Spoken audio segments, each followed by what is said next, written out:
在每年立秋的时候，正是我们吃板栗的季节。那么今天就来和大家分享一道板栗焖排骨。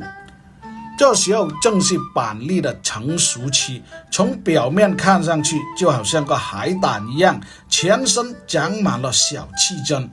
当取出果仁的时候，一定要小心，否则很容易扎到手。当果仁取出了以后，还有一层硬壳，那么这个时候我们在顶部给它打上个花刀，一旦经过受热了以后，整个硬壳就会自然的脱落。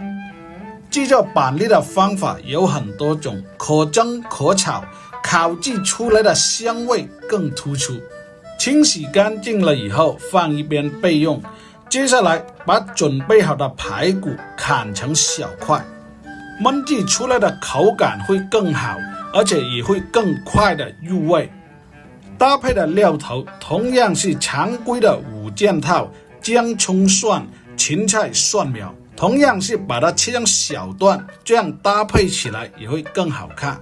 接下来开始表演，先把锅烧热，加入适量的冷油，把油温烧至150度，再把备好的板栗放到油锅里面炸至1分钟左右即可捞出。当板栗遇到高油温的时候，它的硬壳就会爆开。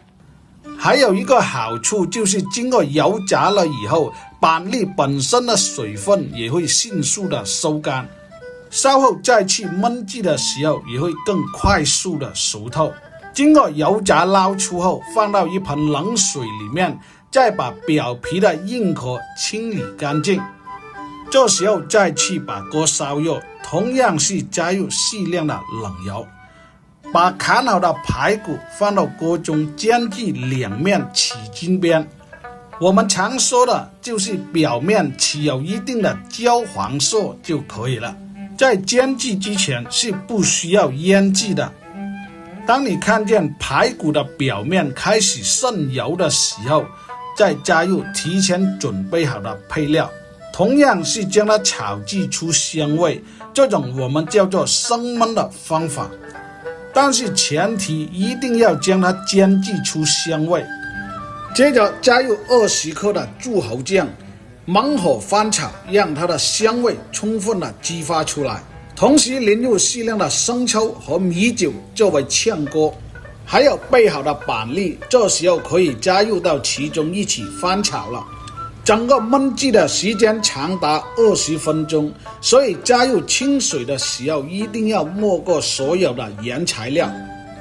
此菜的特点，口味鲜香浓郁，调味的时候只需要加入适量的盐、糖、蚝油就可以了。整个焖制的时间长达20分钟，烧开了以后，所以要收回小火，再把锅盖盖上。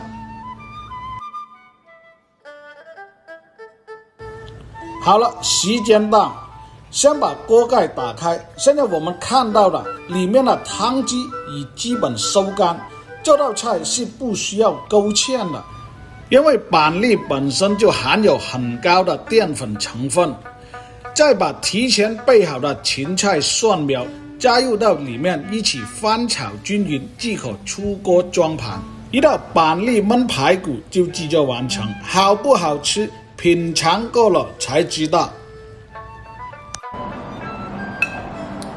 今晚这个同样是一个季节菜，板栗焖排骨。